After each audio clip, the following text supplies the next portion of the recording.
बताइएगा कि Lahore high court के इस फैसले को आप पाकिस्तान के फैमिली कानून और स्पेशली खवातीन के हकूक़ के तनाज़ुर में कितना बड़ा ब्रेक थ्रू समझती हैं? अच्छा माहम, थोड़ी सी मैं यहाँ पे एक अपने व्यूअर्स के लिए डिटेल लिटिल बिट डिटेल बताऊंगी। एक होता है लॉ और एक होता है interpretation of law. Hmm, courts के अंदर जो इंटरप्रिटेशन है वो भी उतनी ही इम्पोर्टेंट है जितना कि आपके पास रिटन लॉ है, बिकॉज इंटरप्रिटेशन जो है वो आगे जाके खुद एक कानून जो है वो वजूद में लेके आती है। हुँ, जहां तक बात है कि यहाँ पे दो चीजें होती हैं। एक चीज होती है डेजोल्यूशन हुँ, ऑफ निकाह, जिसको फस्ख निकाह कहते हैं, और दूसरी है खुला। खुला एज इट इज जो है वो वर्ड यूज किया जाता है। डेसोल्यूशन में हमें यूजुअली हमने ये देखा है कि औरत को बहुत सारी चीजों से गुजरना पड़ता था, उसको मेडिकल भी पेश करने पड़ते थे, गवाहान भी देने पड़ते थे। खुला जो है और उस चक्कर से बचने के लिए और शॉर्टकट की तरफ जाने के लिए औरतें जो हैं वो क्या करती थी कि उसको खुला जो है वो इनिशिएट कर देती थी, जहां पे हक महर एट एनी कॉस्ट देना पड़ता था। हुँ, लेकिन जो इंटरप्रिटेशन आई है इस वक्त हाई कोर्ट की तरफ से, वो ये है कि अगर तो मर्द की तरफ से कोई ज्यादती, चाहे वो घरेलू नाचाकी है, चाहे वो लेन देन के मामलात हैं, चाहे वो हुँ, फिजिकल हर्ट है या इमोशनल अब्यूज है, अगर तो औरत जो है वो प्रूव करने में कामयाब हो जाती है, तो उस सिचुएशन में उसको अपना मेहर नहीं रिटर्न करना। This interpretation is very important. जहां पे हुँ, ह्यूमन राइट्स की, वुमेन एम्पावरमेंट की बात आती है, तो मैं समझती हूँ कि एक औरतों को बहुत ज़्यादा जो है वो सेफ एंड पे भी रखा गया है और औरतों को जो है वो एम्पावर भी किया गया है, वे मेयर ऑन द बेसिस के वो खुला की तरफ जा रही है। क्यों? क्योंकि शायद फ़स्ख़ निकाह की तरफ जो है जाते हुए they had to provide more um, evidences. और सेकेंडली जो सबसे ठीक, इम्पोर्टेंट बात है, हुँ, आपको बहरहाल खुला और तलाक के जो मुकदमे हैं वो 90 हुँ, दिन के अंदर अंदर by law it is um, written that the decision will be made within the 90 days. तो जो हुँ, एक प्रोसेस एक्सपेडाइट हो जाता है खुला की वजह से, वो भी बहुत एक खुशाइंद बात है। जी, सेकेंडली जो मेहर के हवाले से बात की गई है, that itself is very empowering. हुँ। बिल्कुल सिद्रा, यानी ये कह सकते हैं कि जो फ़स्ख़ निकाह का मामला था, जिसकी तरफ जाते हुए ख़वातीन कतराती थी, एक लंबा प्रोसेस था, एक पेचीदा प्रोसेस था। उससे जो है वो खुला की तरफ डाइवर्ट कर दिया गया है कि अगर आप खुला लेना चाहते हैं तो वो बहुत ईज़ी है इसमें, और उसकी तरह ये फ़स्ख़ निकाह की तरह एक मुश्किल प्रोसेस नहीं है, तो ये ख़वातीन के लिए अल्टीमेटली एक आसानी है।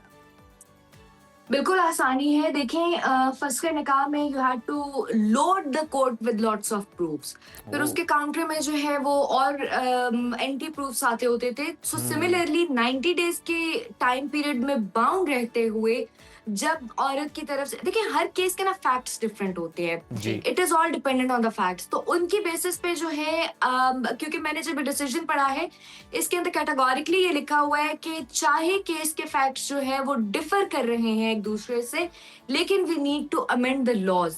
हुँ, लॉज है हमारे पास, लॉज के अंदर हमारे पास रूल्स हैं।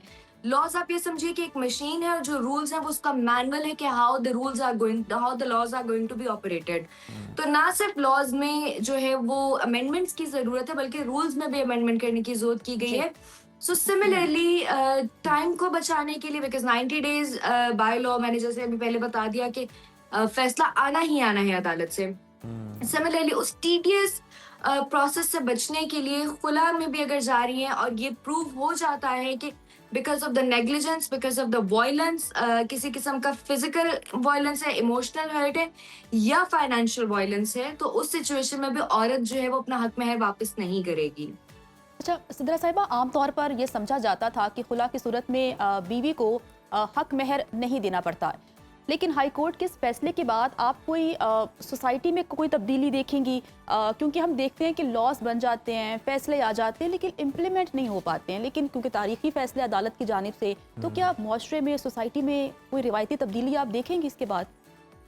अच्छा, आपके सवाल के दो पहलू हैं। पहला पहलू तो ये है कि मुआशरे में किस तरीके से चेंज आएगा, यानी साइको सोशल चेंज कैसे आएगा। हुँ, और दूसरा पहलू ये है कि इम्प्लीमेंटेशन जो है हम्म। इन लॉज की होगी या नहीं। डेफिनेटली इम्प्लीमेंटेशन होगी, बिकॉज हाई कोर्ट का फैसला है, पंजाब के अंदर जितनी लोअर कोर्ट्स हैं जो डिस्ट्रिक्ट में मौजूद हैं, या इवन वो हाई कोर्ट्स जो as compared to the bench जिसने ये फैसला दिया उससे वीकन नेचर की है, वहां पे इम्प्लीमेंटेशन लाजमी होगी। फैमिली कोर्ट्स के वो फैसले होते हैं माहम कि जो अभी आते हैं और कल हम लोग जो है वो उनको अप्लाई करना शुरू कर देते हैं, बिकॉज ये इतने सेंसिटिव और इतने ट्रिगरिंग मैटर्स होते हैं। सोशल साइकिल, जो आपने साइको सोशल चेंज की बात की है, हाँ वो आएगा। औरतें जो हैं अगर उनको आपके लिए मसला नहीं है, मेरे लिए मसला नहीं है, उस औरत के लिए मसला नहीं है जो किसी कमीशन में बैठी हुई है, या उस औरत के लिए मसला नहीं है जो अवेयर्ड है अपने जी। तमाम हकूक से, हमें उस औरत को बताने की जरूरत है कि जिसको ये फैसले नहीं मालूम, उसके लिए जी। हमारे पास बहुत सारी सिविल सोसाइटी मूवमेंट्स हैं, हमारे पास एनजीओज वगैरह मौजूद हैं जो ग्राउंड पे काम कर रही हैं। सही। थर्डली, जो माजरत के साथ मैं ये वर्ड यूज कर रही हूँ, एक बदनीयती आएगी आने वाले शौहरों की तरफ से, वो ये है कि अब वो हक महर की रकम बहुत कम लिख देंगे। पहले तो हम देखते थे ना कि हक महर में घर भी दिया जा रहा है या गिफ्ट्स बहुत ज्यादा दिए जा रहे हैं, तो जी। सोसाइटी के अंदर एक ये चेंज भी आएगा कि जो महर है उसको रिड्यूस कर दिया जाएगा, because you never know what is going to happen next. खुदा न खास्ता कोई ये सोच के शादी नहीं करता कि ये शादी चलनी नहीं है, लेकिन कहीं ना कहीं माइंड में जो है वो एक फाइनेंशियल लॉस भी होता है। तो दो तरह के साइको सोशल चेंजेस आएंगे हमारे पास। पहली बात तो ये कि खवातीन जो है दे विल फील एम्पावर्ड, और वो खवातीन जिनको मालूम नहीं है उनको अवेयरनेस देने की जरूरत है। और सेकंड चेंज ये है कि अब जो हक महर है जी। वो ये मेरी एक एप्रीहेंशन है कि हक महर की अमाउंट जो है वो पहले से रिड्यूस होके लिखना शुरू कर दिया जाएगा निकाहनामा पे। बिल्कुल ठीक है, आप समझती हैं कि ये चेंज आ सकता है। अच्छा सिद्रा, अगर हम देखें तो फैसले में ये भी कहा गया है कि अगर कोई खातून जुल्म की बुनियाद पर खुला लेती है तो हक महर उसको मिलना चाहिए, उसका राइट है। अब इसमें हम देख रहे हैं कि तशद्दुद जो है वो फिज़िकल भी है, वो मेंटल भी है, वो फाइनेंशियल भी है।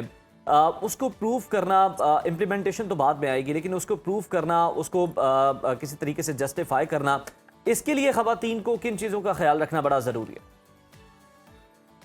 देखिए, जो आपका फिजिकल वायलेंस है वो तो फौरन आपका मेडिको लीगल जी। विद इन, अगर आप 24 आवर्स करवा रहे हैं जाके, तो वो तो मेडिको लीगल में प्रूव हो जाता है। आप अगेन अपने नाजरीन की आसानी के लिए बता रही हूँ, अगर किसी औरत को घर में मार पड़ी है तो आपने फौरन जाके सरकारी अस्पताल में, नॉट द प्राइवेट क्लिनिक, सरकारी अस्पताल में जाके जो है वो अपना चेकअप करवाएं, क्योंकि मेडिको लीगल वहां पे बनता है, प्राइवेट क्लिनिक्स में मेडिको लीगल्स नहीं बनते।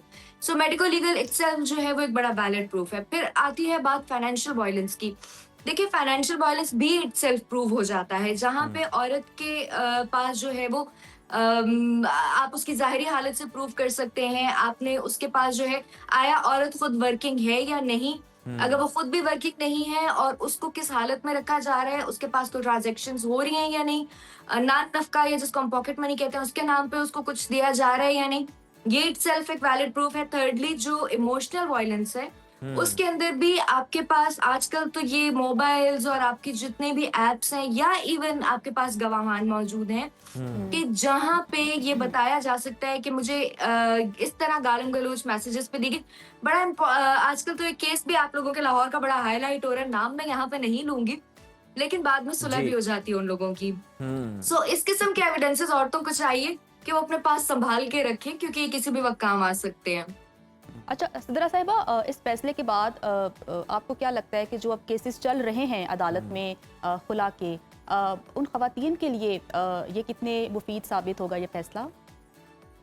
मैम प्लीज रिपीट, मुझे पहला कुछ पार्ट समझ नहीं आया। मैं जन्नत बात कर रही हूँ, और सवाल मेरा ये है कि अभी केसेस चल रहे हैं खुला के, और बहुत सी खवातीन हैं जो कि सफ़र होती हैं, तो इस फैसले के बाद उनके लिए कितना फ़ायदा होगा? जिनके फायदा केसेस ही चल फायदा रहे है हैं। जनाब, जिन लोगों के जिन केसेस औरतों के केसेस चल रहे हैं, अभी जैसे ये फैसला आया है तो वो उसके अंदर मजीद जो है वो एविडेंसेस दे सकते हैं, रिवाइज जी। पिटिशंस दे सकते हैं, और इस फैसले को बेस बना के रिवाइज पिटिशंस दी जा सकती हैं। रिवाइज जो है वो अपने डॉक्यूमेंट्स दे सकते हैं कि जी वी जी। Are also suffering this and this. तो उसके बाद जो है वो ड्यू रिलीफ जो इस फैसले के तहत अदालतों ने देना है, उससे वो औरतें भी बेनिफिट हो सकेंगी कि जिनके ऑलरेडी इस टाइम पे केसेस जो है बिल्कुल। कोर्ट के अंदर प्रोसीडिंग्स जिनकी चल रही है।